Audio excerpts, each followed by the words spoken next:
Everybody, it's 5:44 a.m. and today is Thursday, May 30th, and we're on our way to McDonald's. We're going to be getting an UberEats order for $7.05 for 4.4 miles. Let's go. Got up so early this morning. Oh, the sun's in my eyes. Hold on. I got up so early this morning, probably about 2 a.m. and I had this great idea for new graphics. I'm like, I got this great idea. And I was trying to figure out also to add all the earnings and the money to mile ratios and all the things I was doing before. And I tried to test out a new workflow process that would make it work.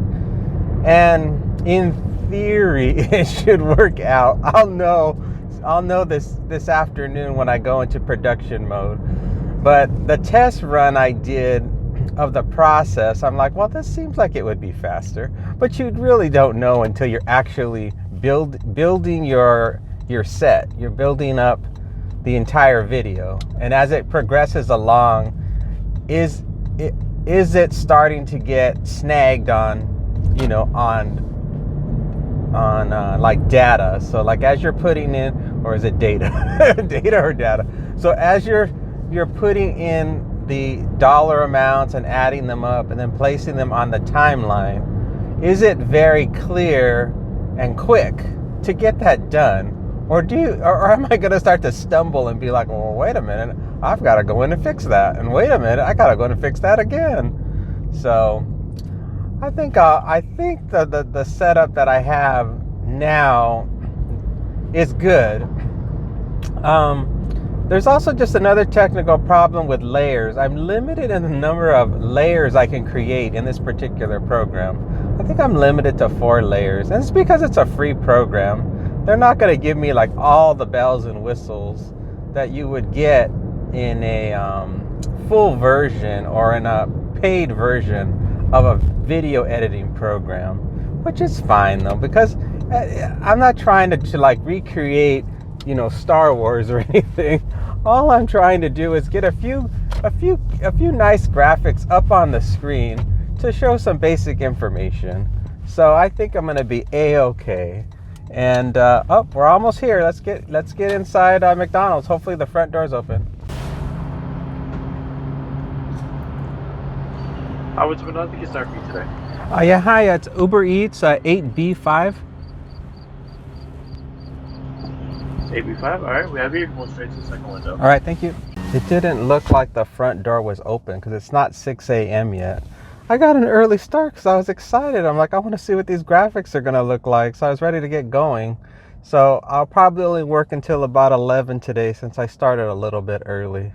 And that way it also gave me a head start to work on the editing, because I was thinking, shoot, I want to make sure I get this done.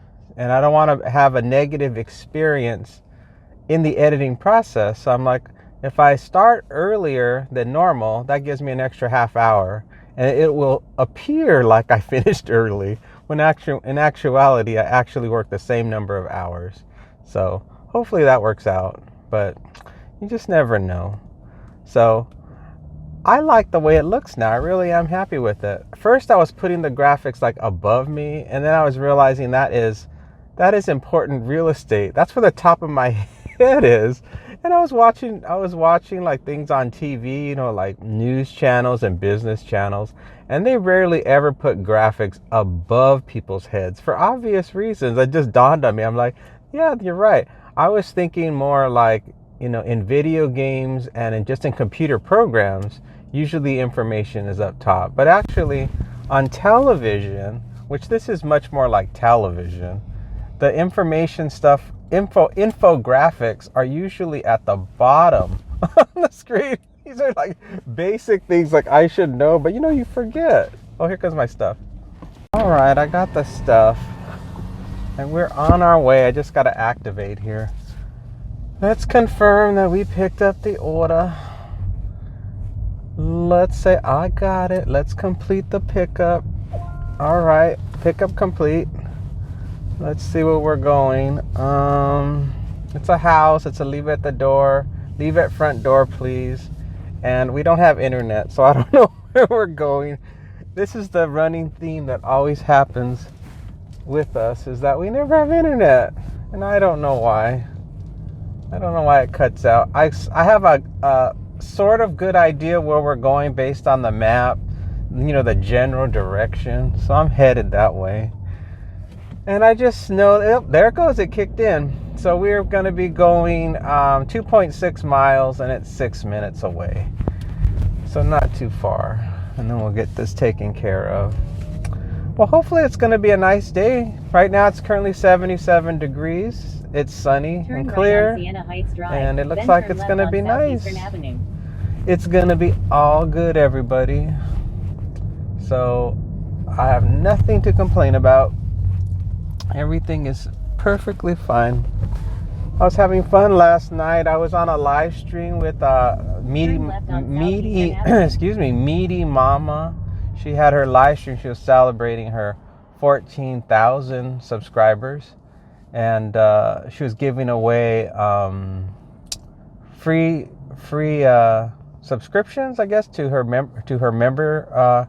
member channel. So that way people can see what she has on there. I guess they get a month of it, and they don't have to pay anything or really even sign up with a credit card or anything like that. So I thought that was really cool. And so I did that last night, and I don't know. I like watching other people on YouTube because it kind of inspires me to keep going. Because sometimes you feel isolated. You're like, and I know. Intellectually, like everyone's going through the similar experiences. We're all like behind the scenes, like grinding out these videos, and we all have like our own insecurities. Like, are our videos good enough? Do people really still like them? And so it's always motivating when you see other people, because everyone's just human.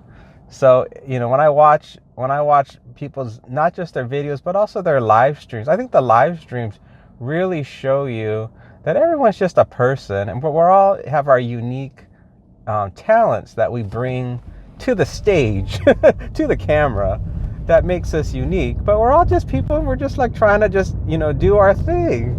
And that's what makes it fun. So I had a good time last night, and it did inspire me to try to improve, back to improving the graphics, because I was really stressed about my doggy, and I was just like, trying to optimize my time. I'm like, I need to optimize my time because I'm really stressed out with this sick dog. And so I can't be worried about these silly videos. And so I was trying to streamline everything while still making them functional. But I realized that, yes, I was losing a lot of the aesthetics and a lot of the information. So there was a loss that was occurring, and I didn't know how significant the loss was, because you never really know. You don't get instant feedback. I'll get a comment or two from people, and then sometimes people will have opposing opinions. But then ultimately, I've got to think to myself as I rewatch my videos over and over, and I'm like, I have to analyze and look also to the past. I'm like, what did I do before? And so I have to kind of put those two things together, or those three things: the comments, looking at the present, looking at the past, and then saying, okay, take all that and let's do an evolution. Let's evolve to the next level, whatever that is. So the graphics that you're seeing now are the next level. Whether it's a level up or a level down, it is the next level, because everything's always in transformation, especially when it comes to my channel. There is always, I'm a very cerebral person, so I'm always thinking and always assessing and always changing.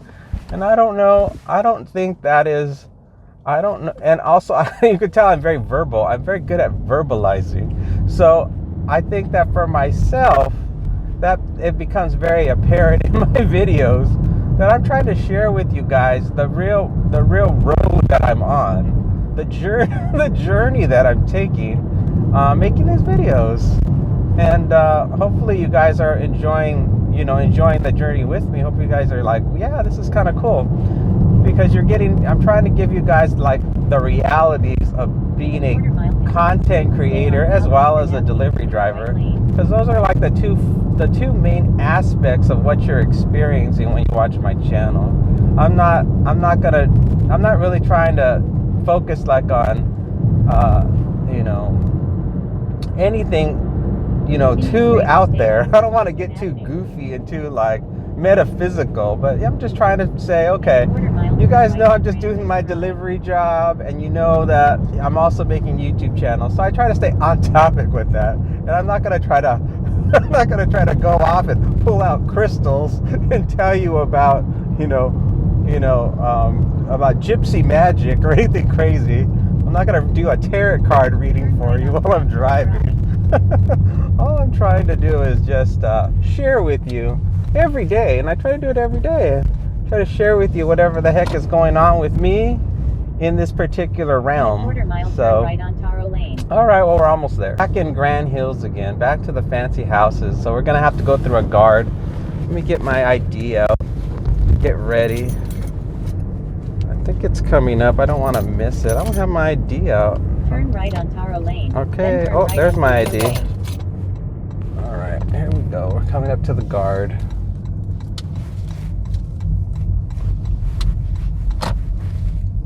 All right, I'll be back. Turn right on Perino. It looks like we're stuck. This person in front of us is having some type of issue. I don't know what. Isn't that funny? If we would have arrived just 2 seconds earlier, we would have been through.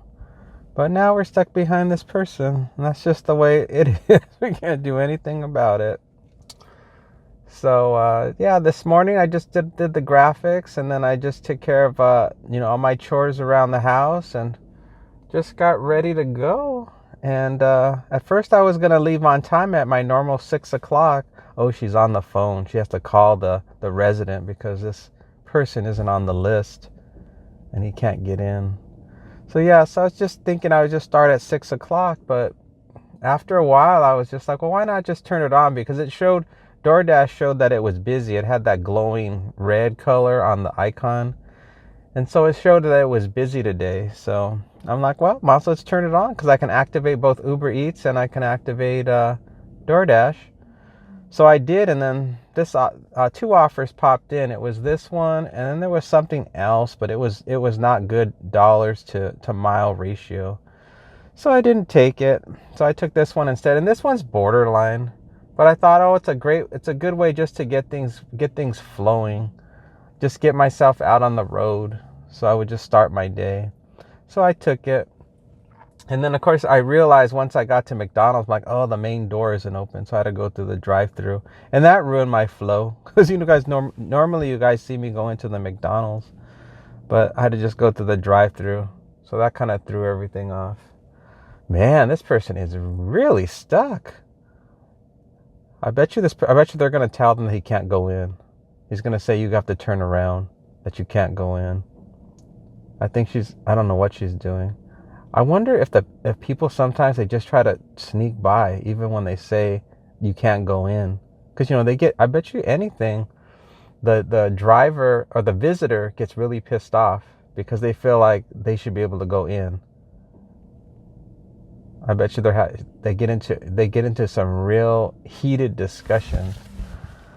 Boy, I knew somebody that used to do that job, to work at the security gate, and they say it's terrible. It's a terrible job. It says the people can be so rude and so nasty to you that it's very stressful. So, won't catch me doing that kind of job. No thanks. I'll skip that. That's for sure. That is not the kind of work for me. I got to keep it low stress. Yeah, there she goes. I don't know if they're ever going to get in. Oh, she finally let him in. Okay. Is there a problem? There's just a car in front of me that's stuck. Hello. 13? Yep, that's right.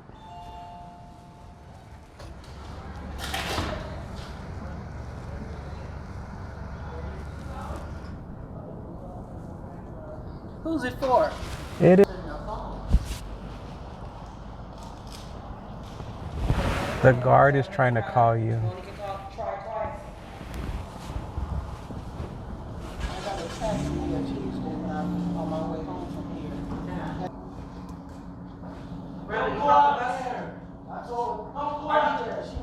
Or did you Uber? What did you? How you get here last night? Did you drive? Do you have a number that you can reach them at? I'm talking to them now. They said they're trying to call you. Okay, because I dialed both numbers and no answer. Yeah, he just said I'm calling you. If I get security, that's where they stay at. Oh yeah, they're going to school. That's what they got, huh? Thank you. They thought I was there. I was like, no. So I came in and said, okay, you have some ID, dear? Yeah, you got it.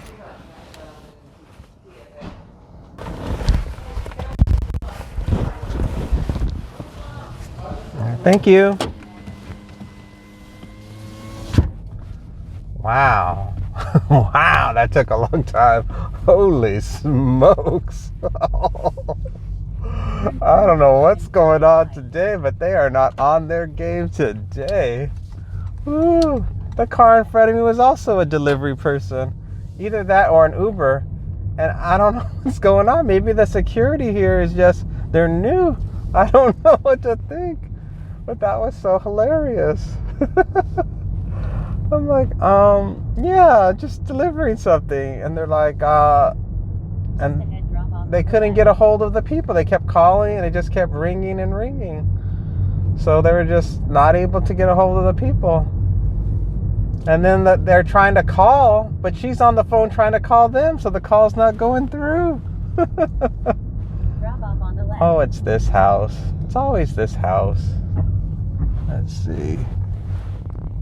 Oh, it's this next one with all the cars. Here we go. I see it. They got like 50 million cars. Here we go. Well, it's delivered for whatever it's worth. That was kind of a strange situation. They have a fancy front door. Obviously, the people in there were hungry. They wanted their food because they were messaging me saying, you know, what's taking you so long, basically, is what they were messaging me.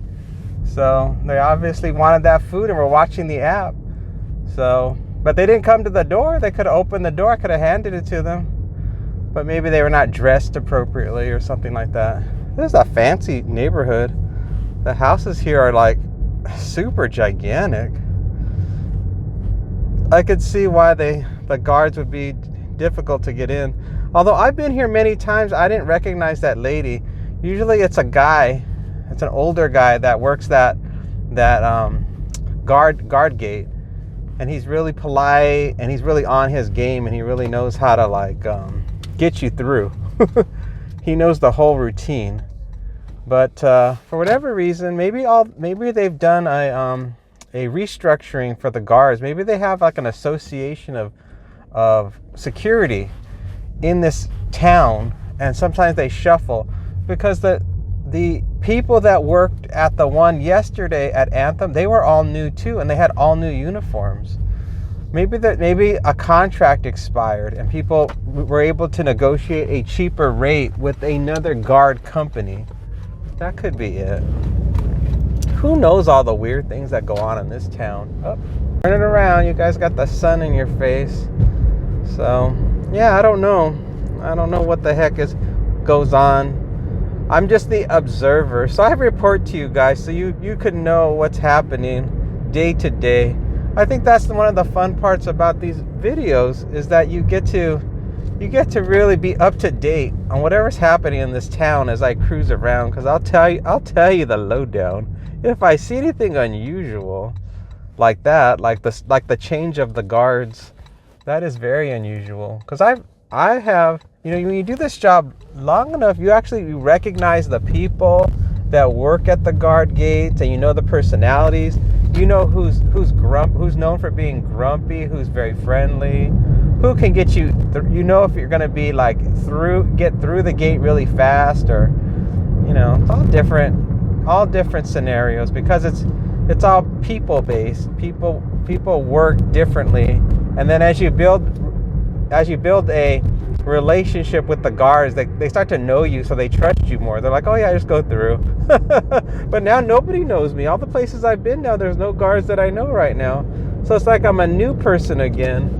And maybe they do that on purpose, now that I think about it, because maybe that's a security risk, that the guards get too laxed, and so they feel like it's necessary to rotate people around so that they don't create favoritism in those situations and then let their guard down. Because maybe I could be like a cat burglar, like delivery driver by day and cat burglar by night, and so that's why they do it. They think, oh, he's buddy with the security guard so he can get through and rob the place blind. Wow, it's really slow now. Nothing's coming in. All right, we got our next one. It's going to be Pink Box Donuts, and it's from DoorDash. We're going to get $12 for 6.6 miles. Let's make a U-turn here and head on down to Pink Box.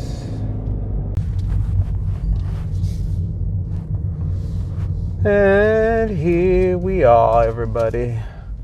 Pink Box, next stop, Pink Box. Bing, bing.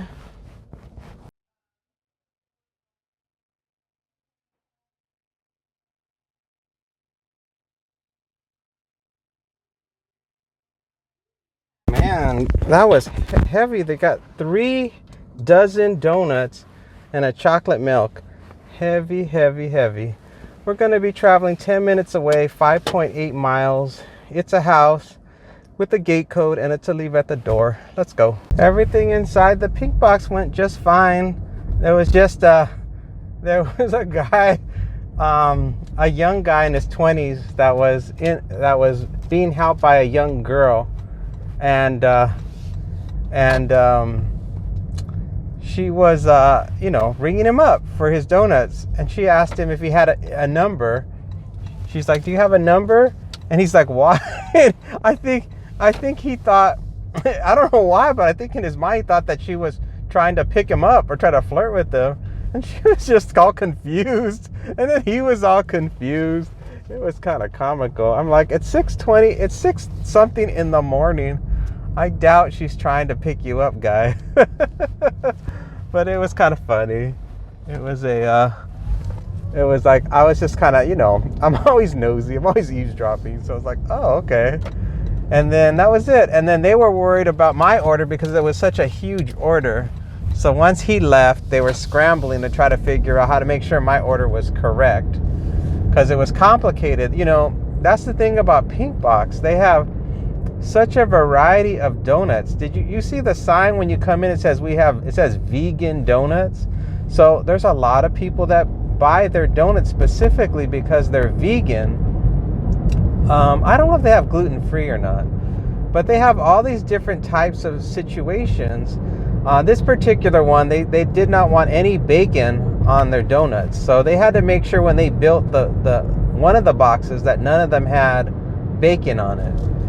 And then they had a type of donut called a cronut, and I guess the entire box is made up of a variety of donuts using that cronut style or whatever. Yeah, cronut variety of donut, which I guess is the combination of a croissant and a donut, I guess. Is that why it's called a cronut? I don't know. I like old-fashioned Winchell's donuts, or just donuts you get from the grocery store. A regular maple bar or a chocolate bar will suit me fine. So I'm not real up to date on my donuts. They're always coming up with something new. So anyway, they got all my stuff together, and then because it was such a huge amount of stuff I had to carry, I brought my DoorDash bag with me, and they also ordered chocolate milk. So I threw the chocolate milk in the bag, slung it over my shoulder, grabbed those 3 heavy boxes of donuts, and headed to the car. So that was it. All right, we got 6 minutes to go, 3.3 miles. The other challenges with adding graphics is that obviously when I'm recording, there's no graphics there. But there's graphics when you're seeing it. So if I accidentally tilt the camera too low, my face gets covered by the graphics. So I always have to make sure I'm in frame. So there's another tip. If you ever decide to do videos, there's a lot of things that the viewers don't think about. And there's a lot of things that I don't think about from you guys as a viewer. That's why I like the feedback that you guys put back in the comments. Especially if there's something about it that you saw before that you missed or did not like. Then that helps me to go back and be like, yeah, maybe I should put that back. So far, I like that my videos are being published and released every day at 6 a.m. Pacific Standard Time. I'm really enjoying that because I feel like when the videos come out, they're in sync with people in my area. So I know a lot of people that watch my videos are living on the West Coast. So I kind of feel like when they watch the video the next day, it's kind of like 24 hours. So it's like the same. If they watch it at the time it comes out, it would feel like the same time of day. So I do like that. And so people kind of get a feeling in a way like it's live. Even though it's 24 hours, it still gives them a kind of a sense that it's the same time of day that they're watching it. So I do like that. So I'm going to continue to do that. And then I'm still not 100% solid on my thumbnails. Right now I am changing out the backgrounds with different types of graphics to make it interesting in the background, but they're abstract. They're just textured, and they're like they create movement and energy behind me, so that it's interesting. It's all very futuristic and it makes it look cool. I try to add like a cool element behind me, and then of course I'm just trying to move. Every time I make a thumbnail, I try to make sure I include those little DoorDash bags and move them around and try to make it so that they are. Oh wait, am I turning right here? Okay. I don't even know where I'm at. Oh, that's right. I need a gate code. Did I need a gate code? Let me see. Yeah, I needed a gate code. I've never been over here before. This is all new. I didn't even know this was here. Oh, this is exciting. Someplace new I've never been. Wow. All the years I've lived here and I've never been here? This is different. I had no idea that this was here. A secret community hidden behind the scenes. Huh. I thought I've seen it all. It's going to be coming up on the right. There we go. Let's see if it's a nice neighborhood or not. It looks like a normal neighborhood. It's just hidden. Let's see. I'm looking for the address number. I think it's going to be towards the end. No, it's this house coming up right here. All right. I'll try to leave the camera on so you can see just how many donuts I have because I can't film.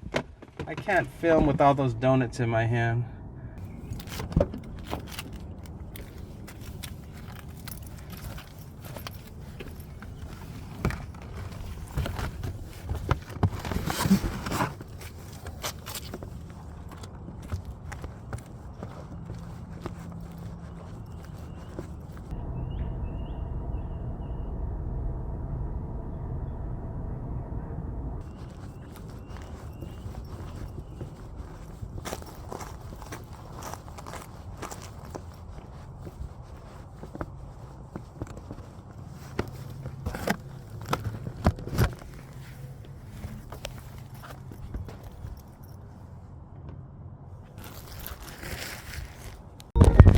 Well, that's all delivered. And now I turned back on Uber. And now we're headed back to the main road. If I can remember how to get out of here. Oh, rabbit. Little rabbit. Watch out, little rabbit. Oh, yay. I don't want to hit any rabbits. That's bad luck. $9.02 for 2.3 miles. And we would have to shop for 10 items. That seems not too bad, I think. It's borderline. Another damn borderline. I'm accepting. All right, we got it. Let's go. All right, well, the miles seem good, so I figured why not? And it is UberEats, so we can look at the shopping list. Just give me a second here. And the market's real close, so we'll probably be there by the time I show you the shopping list. I hope it's not a lot of, I always say the same thing. I hope it's not cases of water. I think every delivery driver thinks that. Muffins, lobster ravioli, granola bars, cinnamon treats, banana chips, pasta sauce, candy. We don't care, and some milk. Okay, all we cared about is their water, and there's no water. All right, let's get on in there. Another reason why I took this offer was because we are on the outer rim of our zone. So if I didn't accept this offer, there was a high probability I wouldn't get anything for several miles. So that's another reason why I took it. And it was also keeping us still near the outer rim. It wasn't taking us even further away. If it had been otherwise, I probably would have skipped it, because once you're on the outer rim, you either want to stay near the outer rim of your zone or you want to go back towards it. You don't want to go any further out unless they're paying you a lot of, like, double the miles, and you're not going to go to some area that you don't want to be in. You know what I mean? You know those kind of areas I'm talking about? The junky areas where you feel like it's not safe to leave your car. All right, we're here.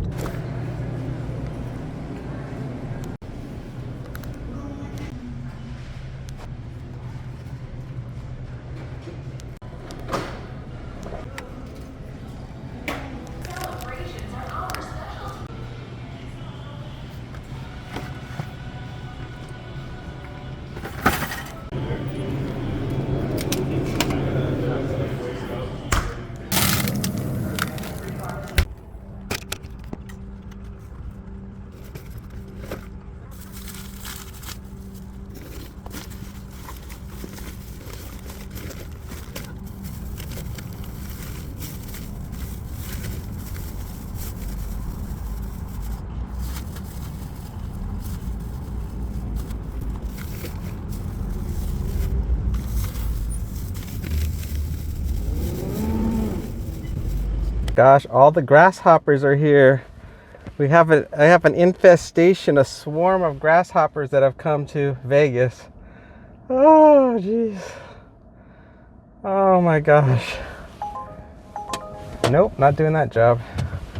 Man, I didn't want them to get in the car. I was trying to put the groceries in the car as fast as I could before a grasshopper jumps inside the car. Because you know how scary that is, to have, you're driving and all of a sudden a giant grasshopper lands on your face when you're driving. That's not going to work out. That's going to end in a accident. So hopefully none jumped in. I kept looking. I kept trying to look to see anything in the air while I was loading up the groceries. But every so often we get a swarm of grasshoppers that come to Vegas, and it ain't pretty. It is gross. They don't bite or anything. They're not dangerous, but they're just annoying. Just kind of like cicadas. Only the grasshoppers don't make any noise, thank goodness. They're just everywhere. And then people run them over, and then they're just all over. The dead ones are just everywhere you go. So we'll be dealing with that all day today, most likely. But nothing unusual happened inside of the market, except there was a lady coming out that was pissed off, and she was using every 4-letter word you can think of, because there was somebody in there she didn't like. And I don't know if it was an employee or she ran into somebody. I don't know, but she was pissed. And so that was unusual as I left. But they were stocking all the shelves and stuff, so it was very hard to navigate through the aisles, but I was able to get everything. There wasn't a single item that was not in stock, so that was a rare treat. And and then I just rang everything up and hightailed it out of there. We got 5 minutes to get there, 1.4 miles. It's a leave at the door. It's a house, and we have a gate code. So yeah, everything's smooth right now. No problemos and everything is hunky-dory. I don't know if you guys noticed, but I always try to use different words. And I do that for the same reason why I keep changing things in my artwork. I get bored, so I try to think of always a different way to approach things. Even when I talk, I try to say things in different ways.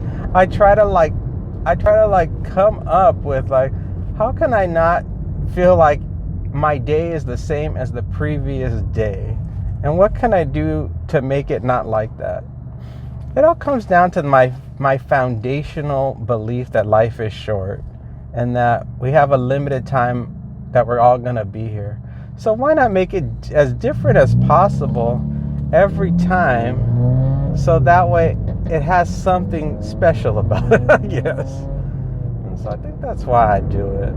I think it's just the wiring of the brain, you know. And of course, you know, I did go to school, so I did learn a lot of words. So I'm like, might as well use them. Might as well throw some out. And I did work in the corporate world for a while, so I learned some words there too. So I might as well just churn out a few words just to mix it up, so that it's not like the same. I don't know. Sometimes I think when I do it, I'm like, people are like, oh, you're just trying to act like you're so smart. I'm like, no, I'm not. I'm trying to just do it just because it's entertaining. That's all. I'm not trying to show you up. I'm just trying to be like, you know, this is just me. This is just how I'm just trying to express myself. You know, some people express themselves in limericks and rhymes and raps. I just use a bunch of whatever phony baloney comedic words I can think of that are gonna be interesting. You know, even if you don't know what the word is. Sometimes I don't even know what the word is. Sometimes I'll say, you know, finagle, or I'll say salacious, or mellifluous, just because they're like words that just come to my mind that are floating out there in the ether. Sometimes even I don't know what they mean. So I'm sure if you looked up in the dictionary, you'd be like, he didn't use that word right. He's a dum-dum just like us. Okay, we're coming into the community. Let's get the gate code. Here comes the code box. Alright, let's hit this code box. Let's hit the code box.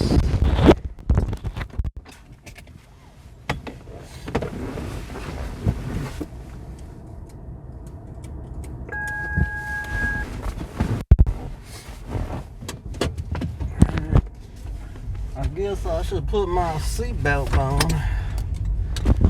I guess I should put my microphone back on. Okay. Let's see. Where's it gonna be? It's coming up, I think, on the right. Gotta go around this curve. And as I recall, it was just a leave at the door.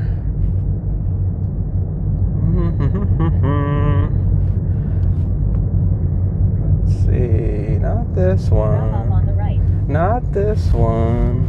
Is it this one? No. One more, maybe? Two more? Okay, I think I passed it.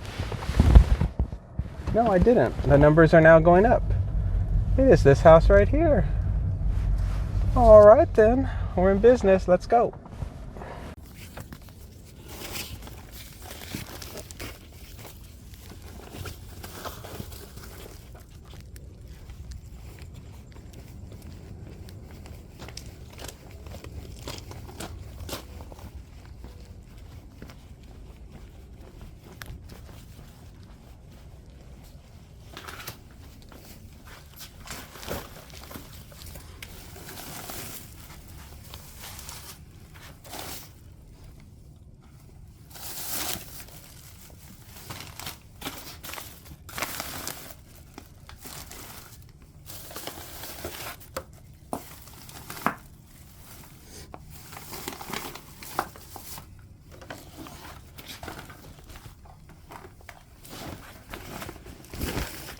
Was a pretty simple drop off. No problems. Everything went smooth and steady. No problems.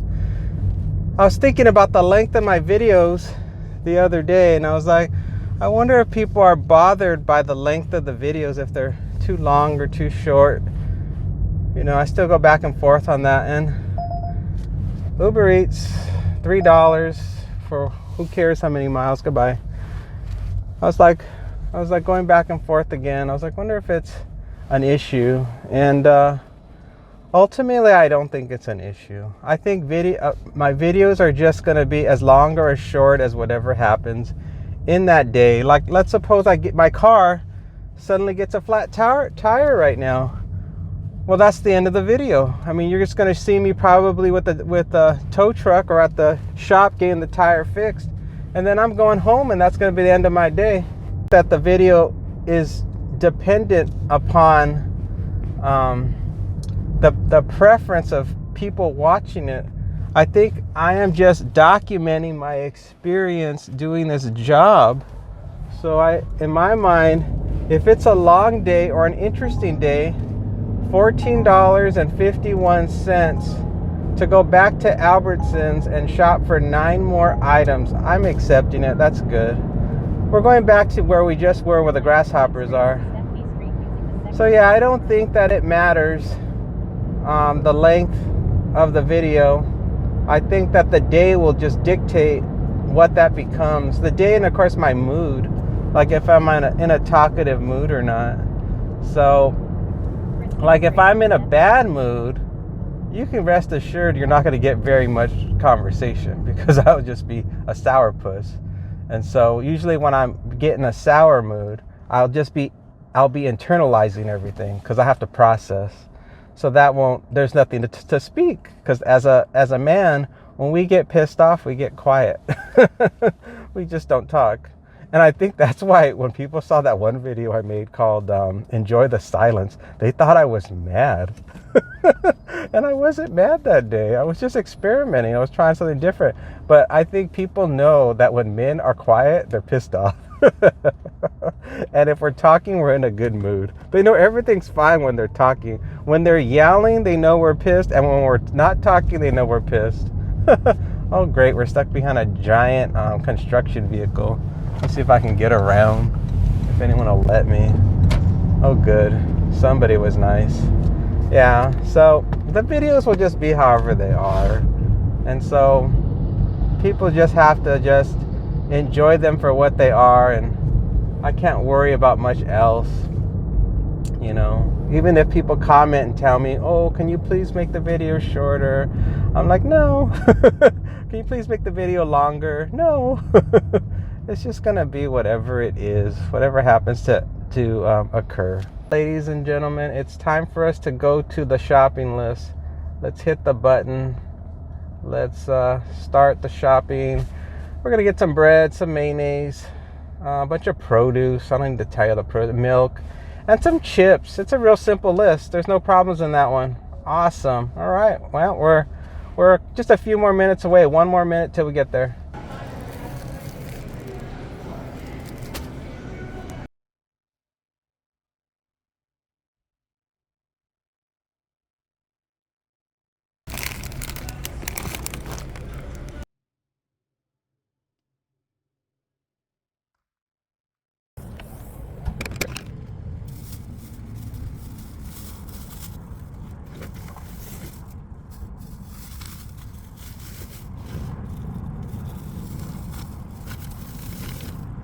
I wish these grasshoppers would go away. They're giving me the creeps. All right, let me just back out of here. Oy, oy, oy. There were no problems inside of there. It flowed like water. We were smooth sailing the whole time. There wasn't a single item we couldn't find. It was exactly where we thought it would be. I guess we're getting more experienced or delusional. But we did just fine in there. And then even the checkout was fine. No problems at all checking out either. And so the only obstacles were those grasshoppers, which we were used to because they were there the last time. So there wasn't an unexpected event. And I don't like having to do the produce.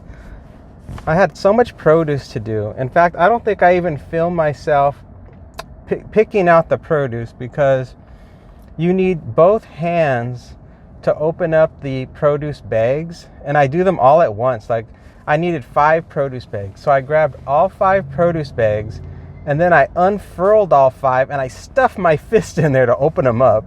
That's how I do it. And then I got them all ready to go, so I had 5 ready to go. Then I had to go through all the produce, through the produce section, grab, what I needed to grab, and stuff it in the bags. So that's why I usually don't film when I do the produce, is that it requires both hands the entire time that I am shopping for produce. One hand has to hold the bag, and the other hand has to hold the produce that I'm picking out. So I guess if I had one of those chest cameras or shoulder cameras, it could work out, but I'm too embarrassed. I could not do that. I don't want people seeing me walk around like I'm some sort of police officer with a camera on my shoulder. It's so obvious too. It's just so, I like to look like I'm just, like I'm just a regular customer shopping, and I'm scanning the merchandise with my phone, so no one thinks anything of it. It's less obvious. I don't want to make people feel like I am intruding on their time or their space. So that's just how I prefer to do it. And if I miss a little bit of footage about produce, it's gonna be okay. You guys see the other stuff. I show you guys the milk and the other products in the aisle, the non-refrigerated items. So you get to see all that, and the frozen items you get to see. So that's good enough. That works out. So this whole video, I'm just talking about the production end of doing this. Maybe it's because I'm new and I have to get it out. Like, I have to have these conversations now because I'm building my channel. So I'm talking out loud all about it. That makes sense, right? Yeah, that makes sense. I'm sure a lot of new people that make content for YouTube in the beginning, that's heavy on their mind because they're trying to learn.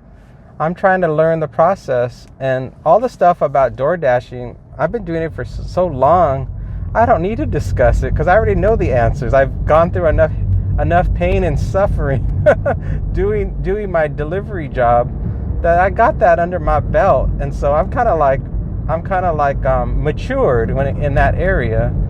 But in the area of YouTube, I'm completely new. So luckily I have a graphic design and marketing background, so I'm able to navigate that end of it. But every time when it comes to, even though I have the skills to do graphics, and I have a strong understanding of marketing, even though you have that, every time you move somebody with those skills into another environment, it's like you're starting all over again. It's like it's like, let's suppose you're like a survivalist and you know how to survive in the jungle, but then the next time they put you in the desert. So you know how to survive in the jungle because you're a survivalist and you have the basic knowledge of survival, but now you're in a different environment. So you've got to figure out, you got to get your sea legs. You got to figure out, like, how do I get used to this environment? Because there's so many unknowns and different rules and terminologies. And so it takes a little bit. And then once you know the territory and you understand what your environment is, then you can really apply your strengths to the situation. So that's kind of where I'm at. I'm like in this environment, this YouTube environment, and I'm trying to get my sea legs, trying to just figure it all out as I go. And then once I have an understanding of the parameters of my environment, then I can apply my strengths to it. Otherwise, if you apply certain aspects of your talent the wrong way, it's useless. It doesn't give you the results that you want, because if I was in a corporate environment, I'd be totally using a different set of strengths. I'd apply those to the situation. Does that make sense? Yeah, that makes sense. So that's why I'm talking it through with you guys, because that's heavy on the mind. That's really what is going on inside of my brain right now. I'm just trying to figure it out. So So I have a successful channel. I don't want to be like Mr. Beast size. I have no intentions of being gigantic. I just want to, make a little extra money. That's all. If anybody else out there, you want to be like Mr. Beast, don't follow me. I don't know that secret. I don't think anybody knows that secret. I think it either just happens or it doesn't. And so I'm just trying to just do my own thing. So at any rate, we are 1 minute away now, 0.6 miles. We have to leave it at the door and then ring the bell. All right, we're almost there.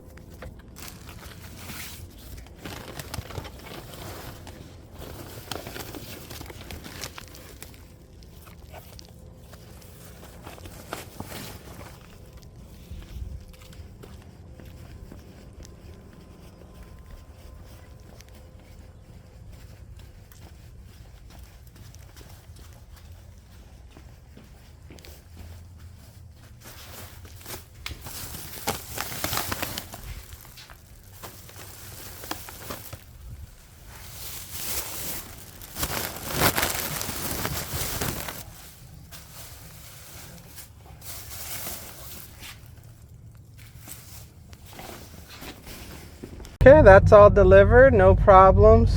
Rang the doorbell. We got it made now. We got it made now. It's currently 7:31.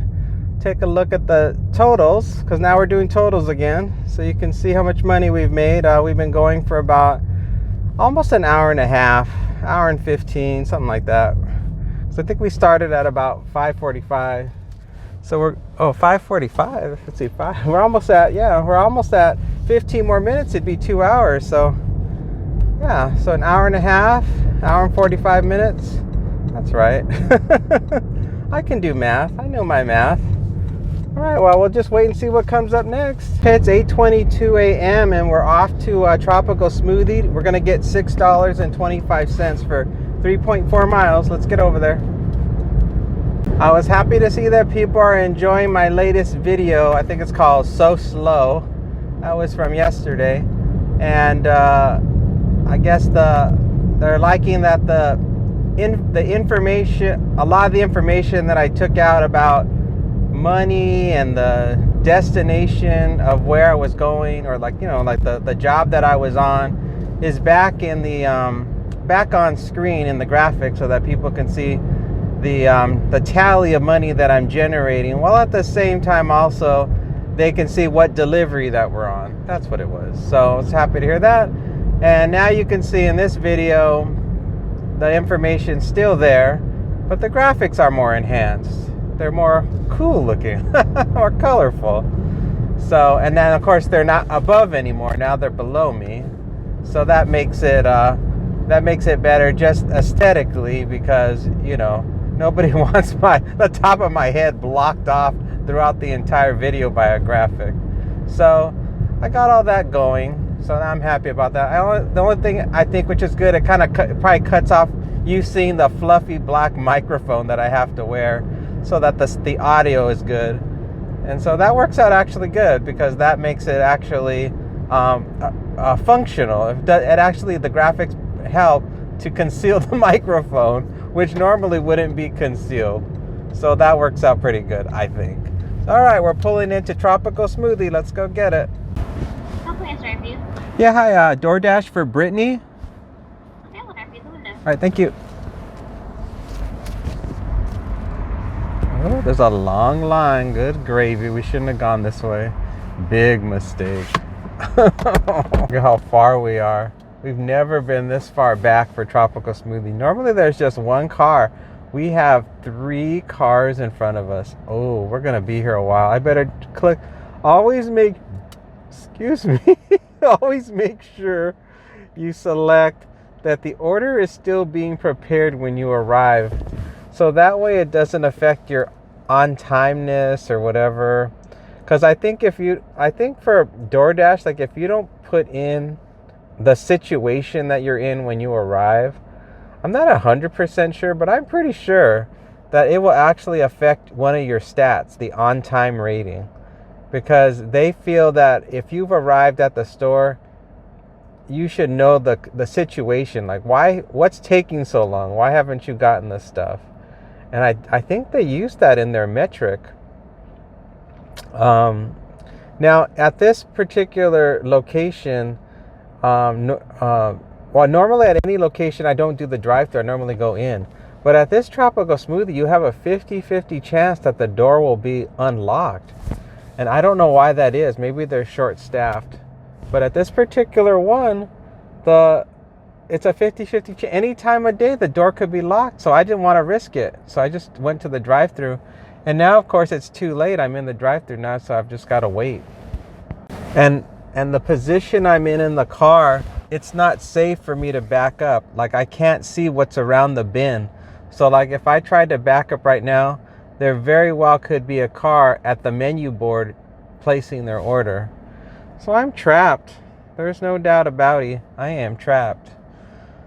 And this place, when they make the smoothies and the food, it takes a long time. I only wish I could have seen the cars that were in here. You know, when I was driving up this drive-thru is like on a slope, so you can't see the line of cars. And then once you turn in, you can't see what's around the corner either. So there was no way for me to avoid this. Only if I came from the other direction, on the main boulevard, would I have seen these cars. So there's nothing I can do. We're just stuck. Let's see if there's anything interesting in the comments that I could tell you about. Let's see. Well, this is a comment, but it doesn't really relate to my video. But I can tell you, I can put it up here, put it right up here, and it's from Dasher Struggling on a Slow Day video, and it's from Just Another Reseller 351, and he says, we got a Toyota hybrid with 140,000 miles, but our gas usage is what we worry about when doing DoorDash and UberEats. If the offer is really, and he uses the S word, we just decline it no matter what. We can only afford one car, and the one we have is on a car loan, which is why we are doing DoorDash in the first place, to help make the car payments. So I agree. If you're trying to save your car from lots of wear and tear, don't take offers that you don't want.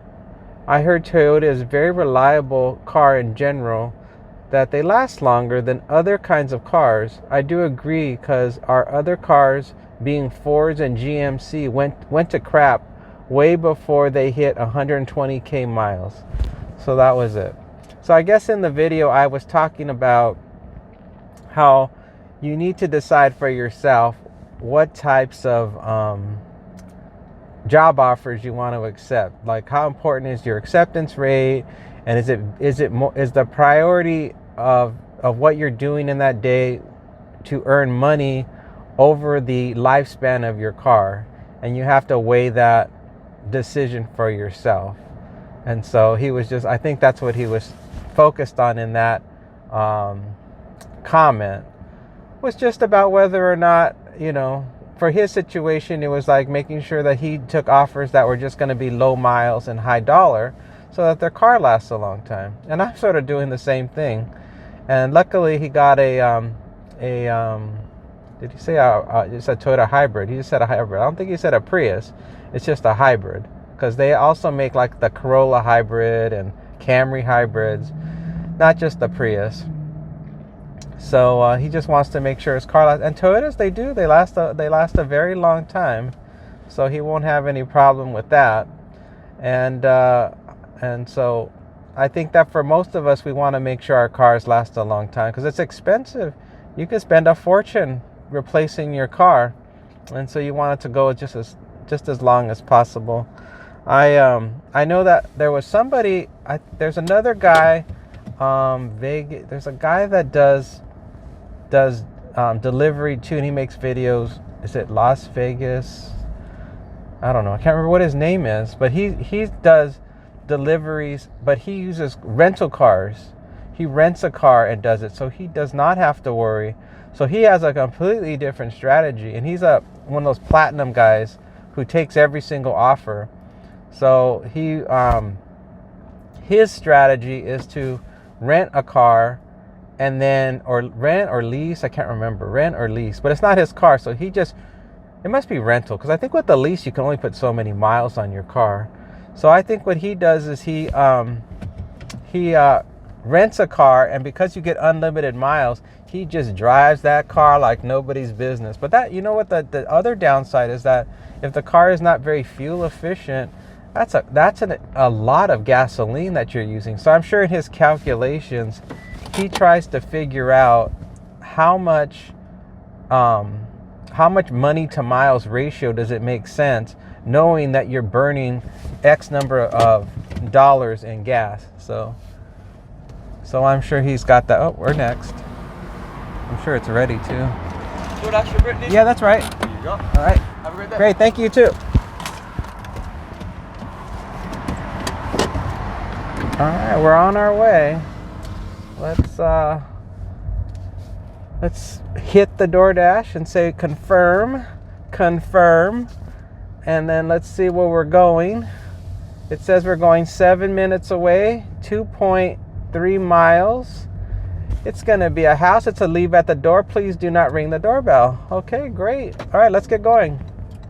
Whenever I go to a drink place, a smoothie place, like a tropical smoothie that we just went to, they always give me the straw loose. So, and I'm always worried that it's gonna blow away. So as soon as I get to a red light, I have a roll here of blue masking tape, and I will tape the straw to the cup. And the blue masking tape doesn't leave any residue. It's like, it's like painter's tape. They use it when they're painting, so they get a sharp edge when they're painting. And then I just tape it to the cup, and then I don't have to worry about the straw rolling away, which it can easily do. The moment I step away, it could just roll away. And I have seen other people do delivery or leave a delivery out there, and they just set the straw next to the cup, and sure enough, the straw is already rolled into the rocks after they dropped it off, and the customer hasn't even picked it up yet. So that's like one of my little tricks that I use to remove that stressor. Because I remember when I first did this job, I would be worried. I'd be like, oh no, their straw's gonna just blow away. And then as I'm pulling away from the place, that would be on my mind, that darn straw. I would think, oh no, are they gonna get their straw? Are they gonna give me a low rating because they didn't get their straw? So that takes away that worry. And I don't know how much blue painter's tape is, but it was just laying around the house when we had a painting project, so it didn't cost me anything extra. But I guess I would say just use whatever you have around the house. Even if you have like Scotch tape, if you have an extra roll of Scotch tape, just bring it and just tape stuff. Because I don't think Scotch tape would cause any problems. Don't use like that heavy duty masking tape, and don't use duct tape. Boy, they'll be pissed if you did something like that. The sticky glue would be all over the place. So that's a good tip. So try it sometime. Let me know how it goes. Somebody earlier in a comment that I already responded to, they had mentioned that the end of the month is slow. I don't know what they called it, Hell Week, or I don't remember what they called it. I don't even know what that means. They just pretty much said that the end of this month is normally very slow. So, and I responded to them and I told them, oh no, over here it's been busy. But then after I did their comment, I was at home giving the dog the antibiotics, and it got slow. And I was at home, I was at home for at least a half an hour. And then the offers were terrible again. And so then I thought, well, maybe they're right. But now it's picked up. I mean, now I have something. So, but it's not a super great offer. But we'll see if things start to pick up again. I'm getting close enough to the drop off where I'm going to put Uber back on. I usually wait until I'm about. A mile. Oh, there's no internet here. I usually wait until I'm about less than a mile from the drop off, and then I'll turn it on. And then I'll be fishing for offers on the other app. But if I'm doing groceries where like it's a huge load of stuff I've got to drop off, I will have it on until I'm about to arrive at the person's house, and then I turn it off again. because I can't answer any requests if my hands are full of groceries. So I don't know. That's a strategy that I use when it's slow. If it's super busy, then I leave it off. $8.39 Uber Eats for 12 miles. No. So yeah, it really just depends on how busy it is and what I have to unload in the car. Those are the two factors that tell me. Here comes a $4 one, Uber Eats. Goodbye. It's gonna be coming up. I think it's all the way at the end of this street. $14.38 for 14.8 miles. No. It looks like it's gonna be this first house on the left here. Yeah, that's it. Leave the order at their door. I'm gonna leave it at your door. The following instructions. Leave at my door. Please do not ring the doorbell. All right. Okay, here we are.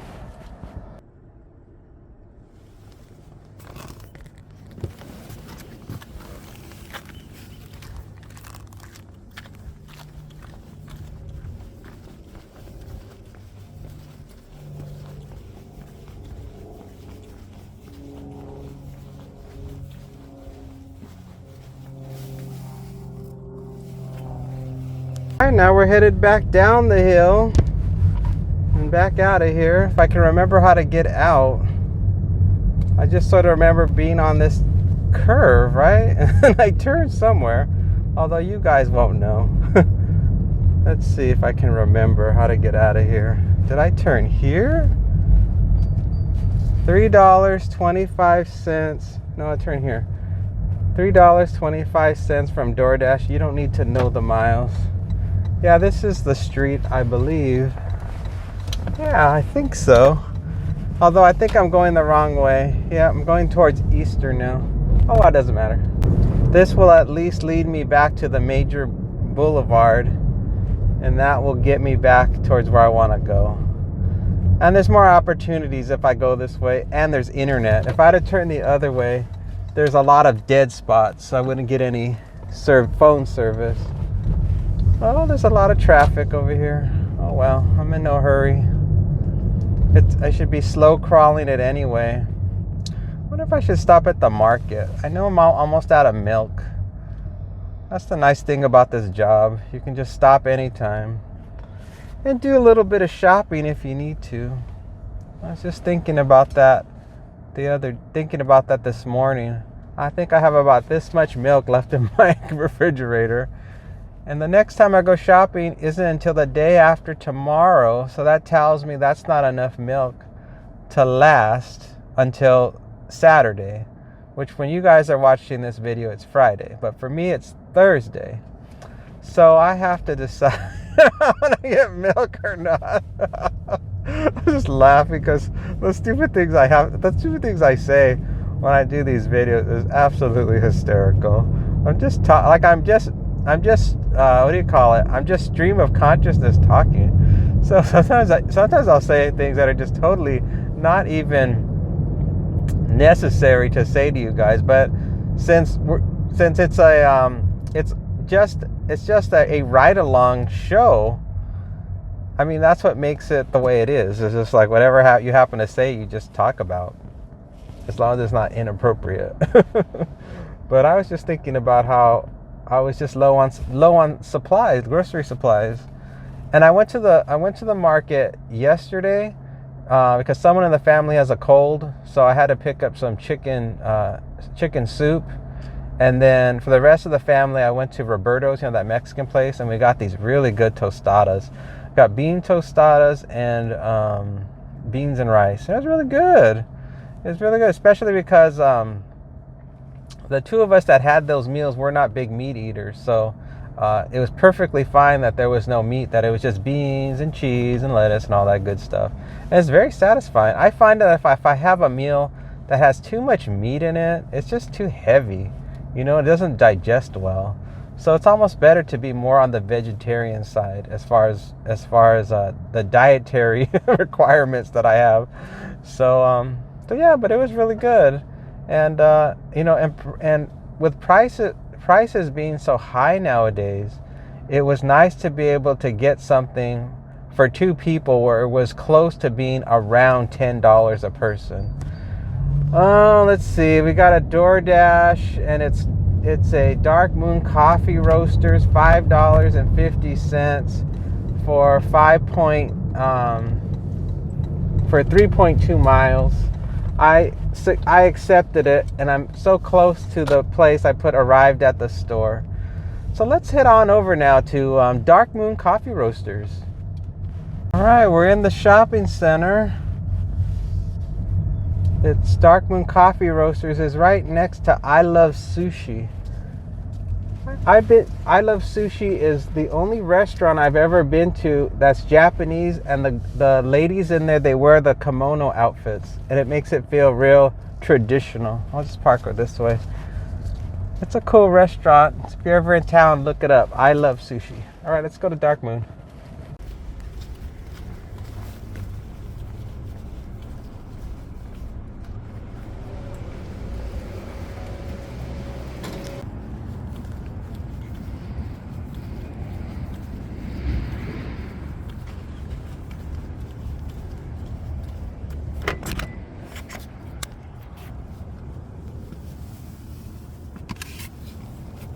I got the coffee. It's 3 coffees, and it was all ready to go.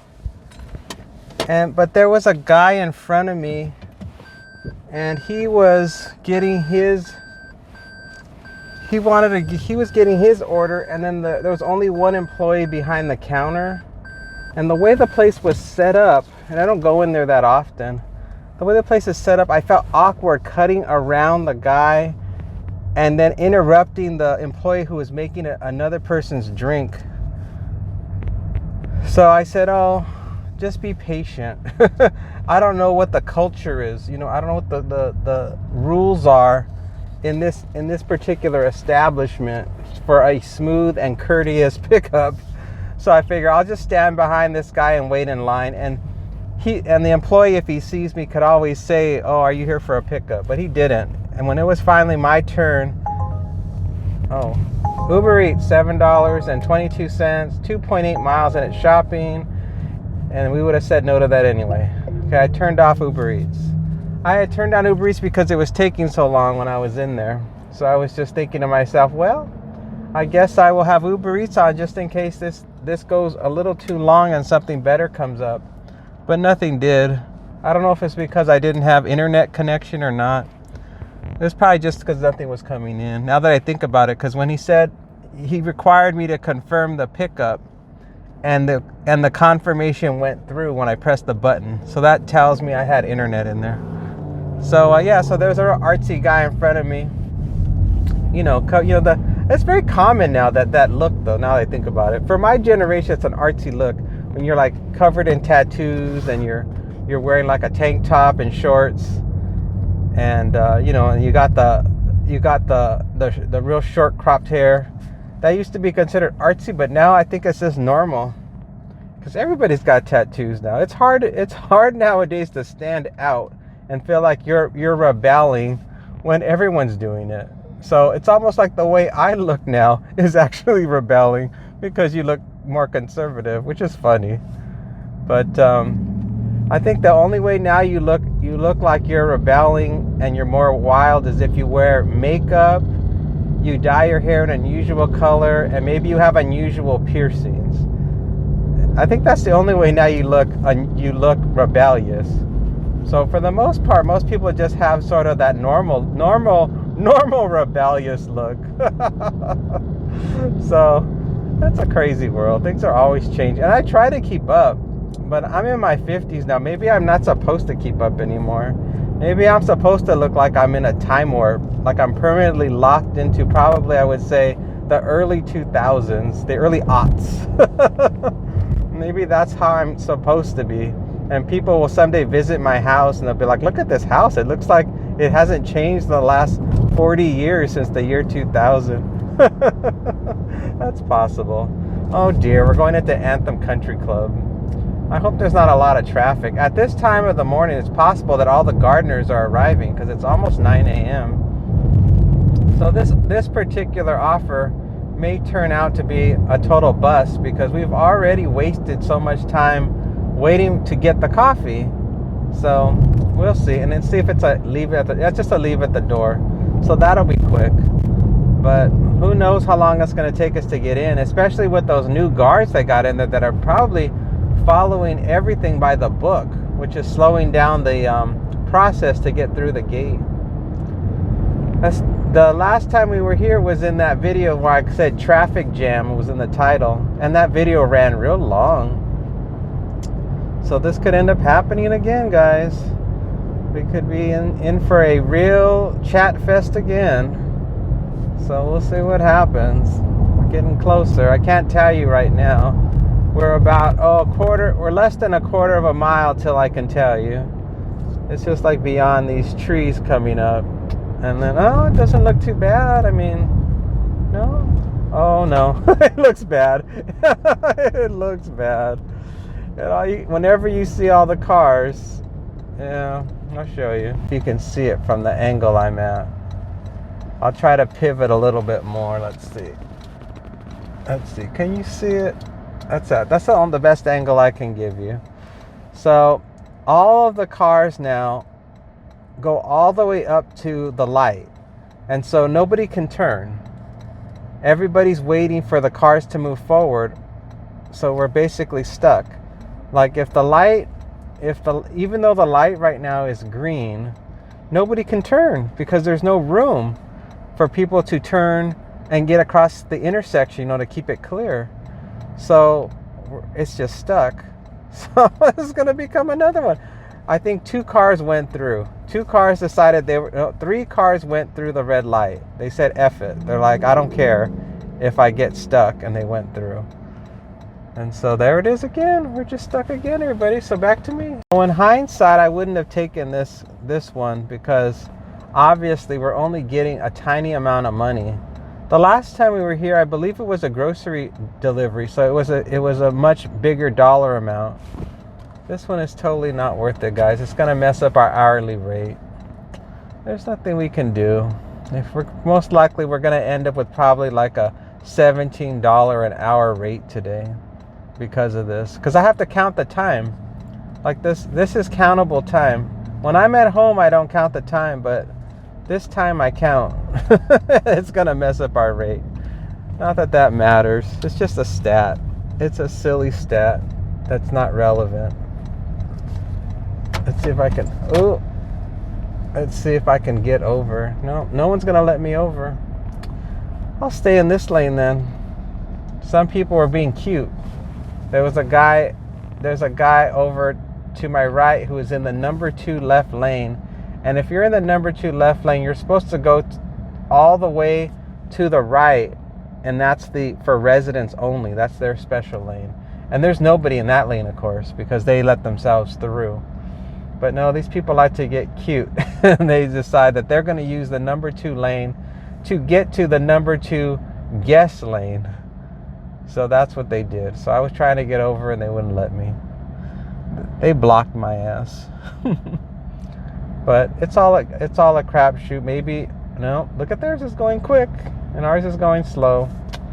Oh rats! There's nothing I can do. This job. If this was the Strip, it'd be a different story. When you drive on the Las Vegas Strip, you turn into like Racer X. You ever see Ghost Speed Racer and Racer X? You just the hood. It's an old cartoon. You probably don't even know it.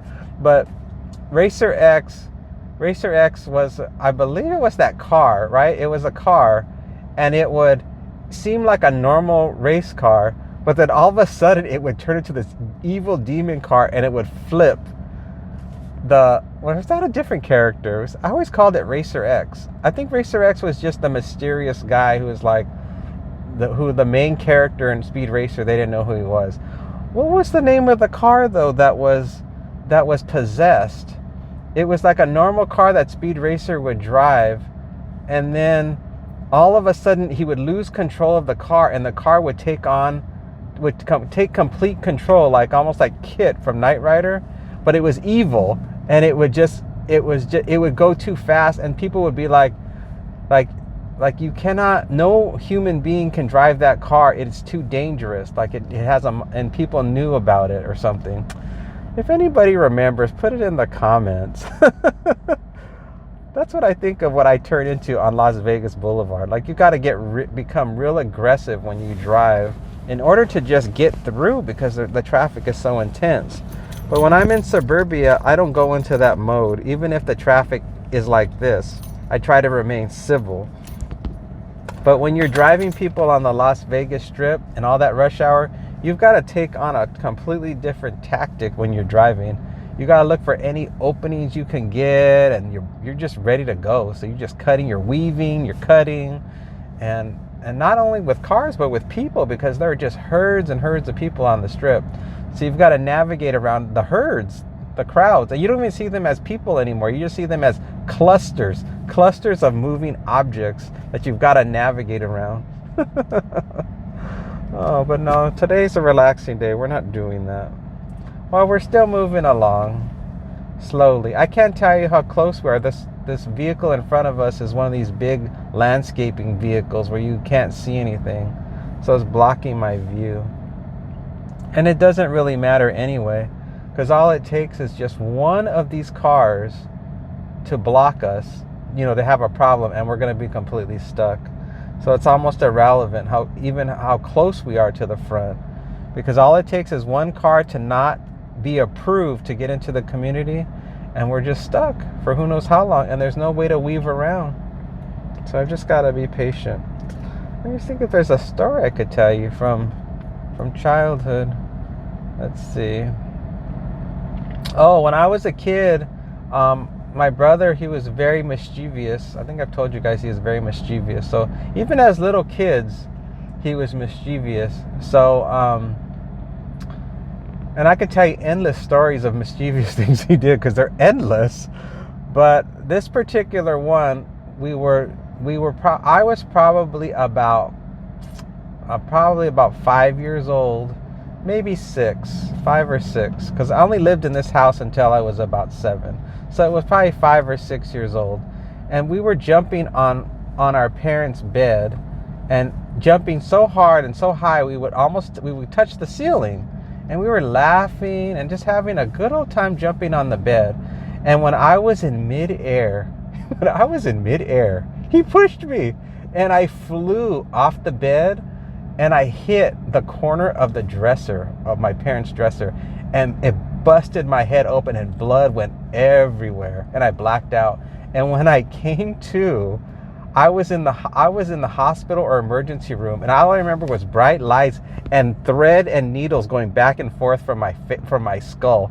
And I started screaming, and then I blacked out. Maybe they gave me something to knock me out. Oh, it was horrific. I'll never forget that. And then, of course, I have a scar, like right here right in the front of my forehead. I have a scar that I'll have for the rest of my life. But it's not the only scar he gave me. He gave me lots of scars. But that's the one that's most prominent in pictures. Oh, I see a security guard lady. I think she's trying to get people checked in beforehand, I think. Well, no, she just walked away, so she's not coming to me. Or maybe she did. Oh, wait, let me see. See, this truck is so long, I can't tell. Oh, here we go. Hello. DoorDash.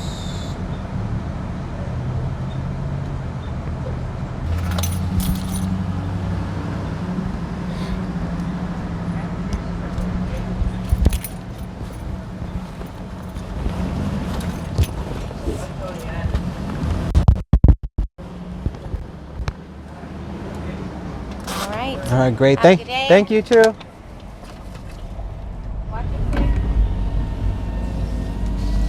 All right, we're in finally. That coffee's gonna be ice cold, let me tell you, ice cold. Ain't no way that coffee's gonna still be hot by the time we get there. We were there a long time. It's now 9:05 a.m. Oh well, whatever. I ain't worried about it. This is DoorDash. They can't take the tip away, so what do I care? Oh well. So yeah, so my brother was always mischievous. Always. He's not with us anymore. He passed. He lived a very mischievous life, and that cut his life short in the end. unfortunately. But yeah, that was crazy. That was a crazy memory. And it was just so little. But that's why I said my life was a lot like a Tom Sawyer or Huckleberry Finn story. Everything was out. We were always out and about. We were always in nature, and we were very much unsupervised. There was very little parental supervision. Very little. Very little. So minimal. It's like we lived in a different world. There was like the grown-ups world, and there was the kids world, and they did not cross. They did not intermix. The kids hung out with the kids, and the grown-ups hung out with the grown-ups. And the parents, they didn't really do anything other than make sure that we had a place to sleep. You know, they made sure that there was a house to sleep in, and there was not much else. There was no gather around the piano and let's sing songs, or let's go over your studies, young man, and make sure you're doing good in school. There was none of that. There was none of that. It was just a house. The house to live in, and a refrigerator with food and a stove. There were animals, and you got animals in the house. Now I don't know who took care of the animals. I can't tell you. They must have taken care of the animals, because we didn't. We were just kids. I don't know what happened. I know the animals didn't live very long, not like our animals, and we never took them to the vet. That is for sure. So I can't remember. It's too long of a blur. All right, we're almost there. And I forgot to show you the beautiful neighborhood, but if you watch most of my videos, we always seem to come here. So you guys have seen it. You guys have seen the rolling hills and the trees. So we're almost there. Let's see. Is it this one? No, it's the next one. It's this one. It's a regular. The customer requested you leave the order at their door. All right.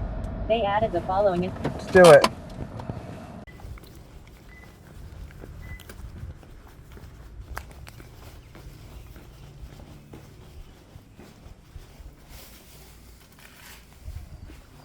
Okay, that was a simple drop off. No big deal. I got the Uber turned on, Uber Eats, and I got DoorDash turned on, and we got nothing right now as we make our way out of Anthem Country Club. So we make the slow crawl out of this place. Oh, here comes a terrible Tesla driver, as usual. Every time I deal with Teslas, they always drive terrible, and I don't know if it's because they're playing with that, that computer screen they have, because everything is on a screen. It has no actual knobs and dials. It's actually just like a giant smartphone screen for everything that works on that damn car. And I think that distracts them. I think that causes them to always not have their eyes on the road. And that's why most of the time they're driving really bad. Most of the time, if you ever have a problem and the driver's driving too slow, or they're cutting you off, or they're weaving on the road, it's usually a Tesla. If you ever notice, look and see. Look in your neighborhood when you're driving, and watch when you're going near a Tesla, and watch how they behave. It's because half the time they're not looking at the road. They're looking at the screen. They're playing with the controls. And not only that, they also have their phone. So it's like multiple things are distracting them, and it's very unsafe. And I always get super cautious when I see a Tesla. I'm a very defensive driver, so I'm like looking. I'm like, let's see how this car is behaving before I approach it, because I know it's going to be erratic. And it's the same. Similar things I watch out for with motorcycles. When people are on motorcycles, they're very aggressive and they're ready to dodge and weave at any moment. So I try to always make sure I don't do anything unpredictable when I'm near motorcycles. I try to drive just as they would think I would drive. And even if I suddenly want to make a sudden lane change or something, I wait. I wait until they're gone, because I know that their mindset is not to be passive and look for other vehicles. Their mindset is trying to get as fast as they can, and they're ready to dodge and weave at any moment because they feel like they're so agile. Yet they're the most vulnerable ones on the road. They got absolutely no protection. So they should be driving defensively, but most of them I don't think they do based on what I see. All right, we're out of Anthem. That's the end of that world. Now it's back to the regular world. Just got to make my turn here safely without causing any problems. Yeah, maybe it's going to be slow now. Seems like it might be. Normally at this point I at least get one offer. Even if it's a terrible one, I get something. But maybe it'll be slow now. And we're only working until 11, so it's currently 9:13. So basically 9:15. And we started at 5:45 a.m. So let's do our math. Let's do our advanced math. It's 6:45, 7:45, 8:45. 3.5 hours we've been working. 3.5, but we were home for half an hour, so we've only been working 3 hours. So take a look below instead of above. Take a look below and do your math. Divide by 3, and that'll tell you the hourly rate that we're currently at. You know, I forgot that was one of the perks too about having the tally put up on screen, is that we could always do an hourly rate tally throughout the day to get a sense of our current hourly rate. So now you guys know. I don't know, but now that also helps to reinforce why it's so important that we tally up the numbers and know where we're at for that moment where you guys can actually engage with the content of the video and know the hourly rate. Because I'm not going to calculate it on the screen, but when I verbally tell you the hours, you can do the math and be like, oh, okay, I can tell that he's doing great, or I can tell he's doing terrible. Now that I know the amount of money divided by 3, now I know. So I'm glad I brought that back. Something's coming in. $6.50 from DoorDash for 5.3 miles. Sorry, that's not gonna work. Goodbye. It's kind of good that it didn't anyway. I'm on the complete opposite side. Right now I'm perpendicular to Neaters. Perpendicular. I learned perpendicular in geometry class. That means we're like this. That means I'm this way and Neaters is this way. That's what that means. I don't like to do too many hand gestures when I'm driving because I think that other drivers are still looking at me through their windows. Oh, we got a good one for Lowe's. It's $9.50 for 4.5 miles to shop at Lowe's. I don't like Lowe's though, so I can't do it. I'm not a hardware person. If they tell me to look for this type of nail and this type of, forget it. I'm screwed. And a lot of times if it's not that, it's giant patio furniture. So no. So I said I declined it. I never go into Lowe's. I saw a guy who does YouTube here in Vegas. He's on the west side of town, and he does something called Freight. And I can't remember what his name is because I only watched one of his videos once the other day. And he went to a hardware store, and he says it was totally easy. Yet what he had to put in his car, I wouldn't have done it. It was these huge like boxes. He said they weren't heavy, but I wouldn't have done it. That ain't for me. There's some real heavy boxes. I'm sure they're not as heavy as cases of water, but they were still really bulky. There was some type of shelving or something like that, and there was like 2 or 3 boxes that he had to deliver to this house. And I was just thinking, well, what if it would have been an apartment? What if it would have been like one of those huge apartment complexes, you know, those real giant ones with all the elevator bays and the security doors? That would have been a nightmare. So, no. Just as soon as I see Lowe's, I say no. And if I see At Home, I say no. Home Depot, no. So any of those ones where I know the objects are going to be the items are going to be either hard to find or they're going to be bulky. Any type of store like that, I'm not going. No. I am not going to do it. I'll do grocery stores. I'll do all the restaurants. I'll do the Target. But no, that's it. I can't deal with those big home improvement stores because there's just too many unknowns, and I don't like to gamble it. I already lose enough time as it is with these stupid gates for these neighborhoods when you don't have the gate code and you can't get in, or the guards. It takes so long to get through these guard gated communities because of the whole process that they have to go through to get people to get through. It's too bad they just don't have a magic thing, an app like on the phone that in advance you can get approval while you're in line, and then you can just hold the phone up to their barcode reader and just lets you through because you've been pre-flight checked, like at the airport. What is that? Is it called pre-flight check? I think that's what it's called. So you're pre-approved to go in. So you just show them your phone, they scan it, and boop, you go through. But I doubt that'll ever go through. I'm sure there's some bureaucracy that's holding that up. I'm sure there's a lot of manpower that's turning the other way because they realize they would get a lot of jobs would be lost if they did such a thing. Well, it is deader than a doornail, and I'm almost home, so we'll see what happens next. All right, we got our next one. We're gonna head off to Scrambled, and it's and I know that lady when I get there, she's gonna be like, "Where have you been? I haven't seen you." She always says that to me whenever I haven't been into Scrambled. She always tells me that, the same thing.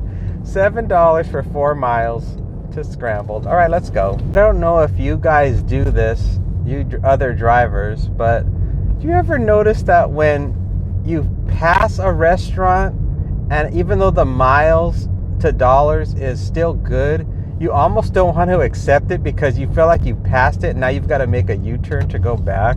You ever do that? I do that all the time, and I almost want to say no to the offer because in my mind it's like it's too late. It's like you're too late. I already passed that. It's not on my way. It's not in the direction I'm going now, which doesn't make any sense because you should be telling yourself miles to money and that's it, not the fact that you have to, wait at the next light and make a U-turn. I don't know why that is. Maybe it's just me. Leave it in the comments and let me know if you do that too. If you reject an offer because you just passed it and now you're just kind of miffed that if they would have sent the offer just a few seconds earlier, you wouldn't have to be making this U-turn.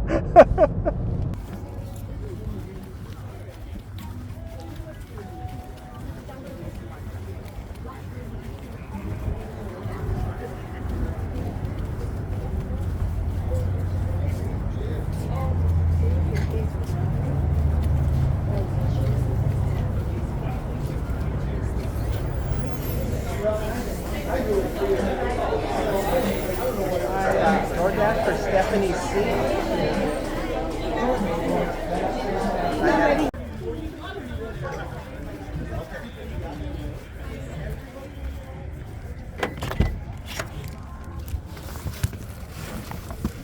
Alright, we got it. And it wasn't ready, so I had to hang out for a little bit until it was ready. We're going to be going to a house 2.3 miles from here, 6 minutes away, and it's just a leave at the door. I'd be backing out right now, but there's this old guy walking real slow next to me, and he's going right behind my car. So I had to wait. He looked like a veteran. Let's see. Probably a Vietnam veteran, based on his age. Definitely not a... Well, I mean, I guess he could have been a Persian Gulf veteran. It's hard to keep up with what's happening nowadays. The time is just flying by. Because I guess Vietnam veterans would be getting close to 80 years old right now. So I don't know if he looked 80 or not. I couldn't really get that. He was, I think, Filipino, I think. So he could have been, because Filipinos don't appear to be as old as they are, so he looked pretty old, so he could have been 80 for all I know. Like if you told me he was 60, I would have believed it, and if you told me he was 80, I would have believed it, because Asian people, if you're dark complected and you can't really tell old somebody is. If you're very fair skinned, you can tell, but not if you're dark complected. It's much harder for people to see the lines, or any lines really, because the skin. I think the skin is naturally thicker. I think I was watching some sort of beauty infomercial, and they were talking about beauty lines and how as you get older, if your skin is not, if you don't start out with a thick epidermis, that as you age it gets thinner. So if you don't start out with a thicker one, then the lines will show. The lines will show because you didn't start out with really thick skin. Your skin is thin from the beginning, so it gets even thinner. But if you start out with thick skin, then it loses some of its thickness, but not enough where it's going to dramatically show fine lines. I think that's what it said. Although it just depends if you spend a lot of time out in the sun. Like me, I don't think I spend a lot of time out in the sun, but I never wore a lot of sunscreen. I'm a person who's exposed to the driver's side window all my life, riding public transportation, because here comes another UberEats order. Oh no, it's too far. It was an add-on. Oh no, wait a minute. I forgot to log out of UberEats. There, I'm out of UberEats. Sorry. Whoops. All right, let me get over a couple of more. Hold on. I was about to venture into the realm of telling a story. I could feel it like a sneeze. I could feel I was going to tell you a story. So I had to get over though, because the lane was going to end. So yeah, so I was as a young person riding public transportation, I never wore sunscreen. I was never an outdoors person once I hit my teenage years. Then I got hooked on watching movies, TV, playing role-playing games with my friends, and video games. So then I was not an outdoors person. But going to college, I'd have to ride the bus or drive, and I never wore sunscreen. And the sun was always hitting the left side of my face all the time, and I never wore any sunscreen. So as the years have gone on, because I didn't take care of my skin, I went from having a very clear complexion to getting freckled. And I already knew it was going to happen anyway, because I always looked at my grandma, and she has pretty much what I have. I went to the dermatologist, and they told me, because I was like, maybe I should see if I have like skin cancer. I went in to the dermatologist, and he was laughing. He thought it was funny that I even came in. He's like, you don't have any skin cancer. He's like, and he told me what it was called. He's like people who are more dark complected, it's like they get these clusters of melanin on their skin, and they're not cancerous. They're just clusters of melanin. And he had a name for it, but now I can't remember what it was. And I knew I was never like concerned about it, except for other members of the family who are fair skinned. They've had problems where they were worried about skin cancer, and they had every right, because they're so fair skinned. But usually, if you ever go to the dermatologist and you look around, there are very few dark complected people who are in there, because it's not as common. It's not like unheard of, because you can still get skin cancer and be dark complected, but it's not as common. So I think when he told me that, I was not surprised. But anyway, I don't know how I got into that story. But that's why I have like dark spots like right here, and that runs in the family. Like my grandma has those. So I was never even, when they finally made their appearance, because it took time for them to appear. When they finally made their appearance, I was not bothered one bit. I was like, oh, whatever. I was bothered when I was getting, like on this side, one time I got a really dark brown, like a big one. It looked like an apple that was going bad. And I went in for that, and they froze it. They said you don't have to get rid of it. I go, oh, if you can freeze it, that'd be great. So they froze it, and that got rid of it, because that bothered me. It looked like the guy from the Waltons. You ever see John Boy Walton? It looked like one of those. And I didn't want one of those. I go, I don't want that. So they took care of it. All right, we're coming up on the drop-off. The customer requested you Let's leave see the if order it's at their right door. here. I don't want to pass They added it. the following Let me instructions. put my hazards Leave at on. my door. Let's go in.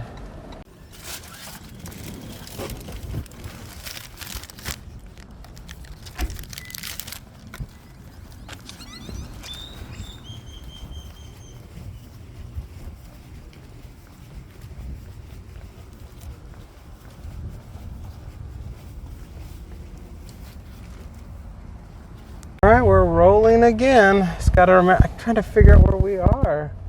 I'm a little bit turned around. Oh, okay, I know where we are now. We're right near Starbucks. I'll head in that direction because sometimes we get offers. In fact, most of the time we get offers to Starbucks. In fact, I should call this the Starbucks show because I would say almost every episode we go to Starbucks. But you want to know what's funny is that we haven't gone to Starbucks once today. So that's why that tells me I need to head in this direction towards Starbucks. Because now there's a high probability that we would get a Starbucks offer since we haven't gotten one. And we normally get them all the time. So, all right, I'm got all my apps ready to go. Come on, Starbucks. We're getting close. We're getting close to I never rely on it though. I always still head towards home. I know that there are some of you who have your hot spots and you'll drive to restaurants that you know you always get business from. Not me. I can't do it. I cannot go and park and wait for nobody. The idea is too painful. Here comes a Starbucks. It's no, it's too low. $5.85 for 4 miles. It's too low. And so, there was a Starbucks. It did work, the strategy. It did activate. But no, I can't wait at any place because my mind will make me quit dashing and I will just go home. I'll turn the apps off and go home. It's very frustrating to be sitting in the car and not have anything to do. I don't know how you guys do it. I can't. Even when I did Uber for people, I could not sit in the car and park somewhere. But I would always stay on the strip, and I had a pattern that I would do. There was a specific route, like a bus. I would take a route, and I would do the route again and again until something came in. And so I think my rule was that I would do the route like a bus. I would do it 2 times, and if I didn't get anything after 2 times, I would go home. I would start making my way home. That would mean it was too slow, and there was no money to be made, and I would just head home, and then I would have to shift the strategy to doing just local trips. I think I would do local trips. I'd head back home and I have the app on, and I'd only do 4-mile trips near my house, so that way I would still just be able to go back home and wait for the next one.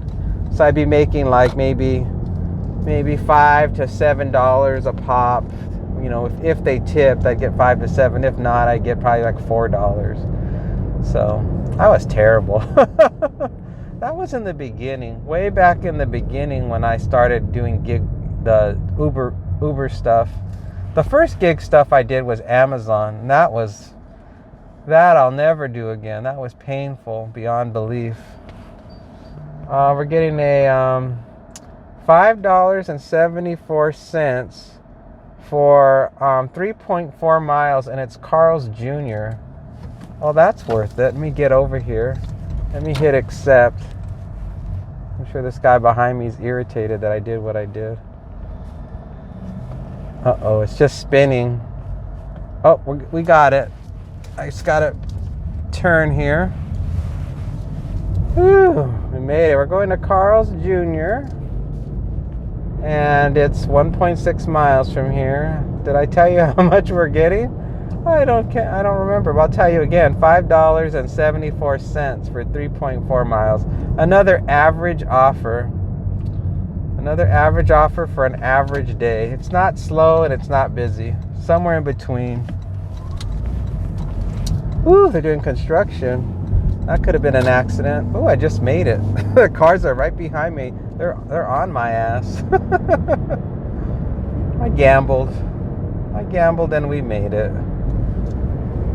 So yeah, it's been average today. Not spectacular, but not bad. Just like a regular day. That's what it feels like to me. So that commenter out there, I don't know who you were, but you said it would be slow. Over here in Vegas, it's normal today. Yesterday was like they had said. It was slower than heck. There was nothing going on. I was dying of boredom. And today, we are keeping busy. We're not making stellar money, but we're keeping busy.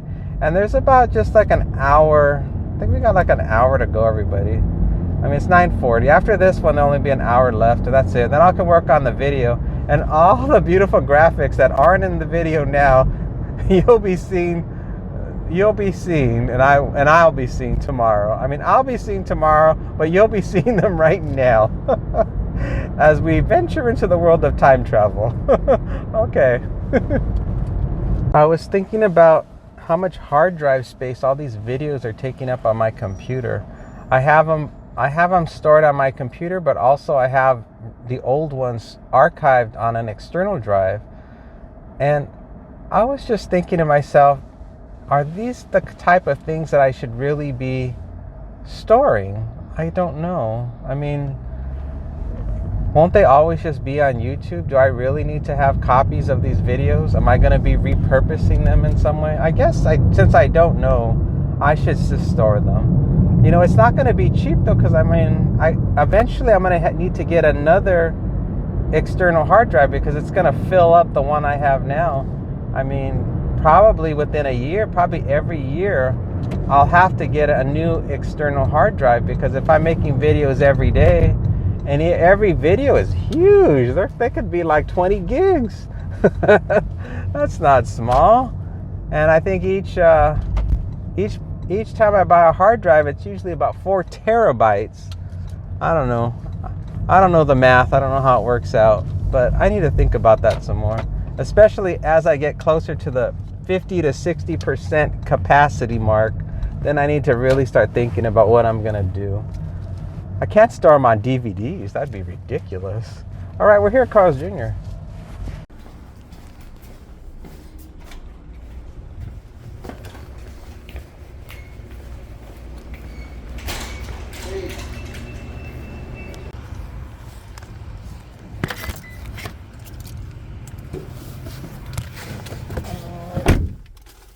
Okay. I don't think my video worked out inside. I mean, I could be wrong. But when I looked at my phone, it had reverted back to camera mode to take a picture rather than to record video. Boo-hoo. All right, let me try to get out of here. And the two guys that were working in there were two interesting people. It was one guy who was the cook, and he was a guy that when he speaks, it sounds like he's mostly mumbling when he talks. So he was the cook, because obviously he wasn't a really good communicator. And then the other one was this young guy, and he was super polite and super communicative. He's like the exact opposite. Yet they both seemed to work really well together. It was really interesting to watch their dynamic. They both were hard workers, but one whose skill was more about taking care of the cooking and preparing the food, and he was doing an excellent job. And the other one was doing an excellent job just keeping things organized at the front and being the face of being the front of the counter work. It was just interesting. You don't normally see such opposing dynamics occurring in a restaurant. Usually everybody's kind of the same. Everybody has their own. Everybody's skilled and kind of similar. But these two were so different from each other. Yet they were both good. Really appeared to be really good at what they did, but they were not well-rounded. So that was interesting. That was something to see. Even the lady next to me, she was like, she was like, "You guys are amazing." She was complimenting them, and I was thinking the same thing. And I had only been there for a little short bit of time, assessing the situation. And I myself was coming to me that conclusion, even in that short period of time I was in the restaurant. So, but what was funny is that as I left, the guy that was good at cooking, he went to the drive-through window to help somebody because the guy who was really good at communicating was helping me, and and he was having real difficult time understanding the lady who wanted salt, extra salt.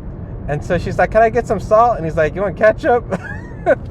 She's like, "No, salt, SALT." And she yelled it at him. And I thought, oh, that's the perfect example of how he's not very good at communicating, but he's really good at getting that food together. So anyway, so that was that. We're going 2 more minutes, 0.8 miles.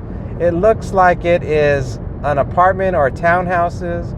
And yeah, it's townhouses. And we have the gate code. All right, let's get over there. We can find this place. I have a feeling their navigation's totally wrong. Oh wait, no, it's totally right. I see their building number. They didn't give me a building number. They just gave me an apartment number or unit number. Gate code is #1997. All right, let's get in there.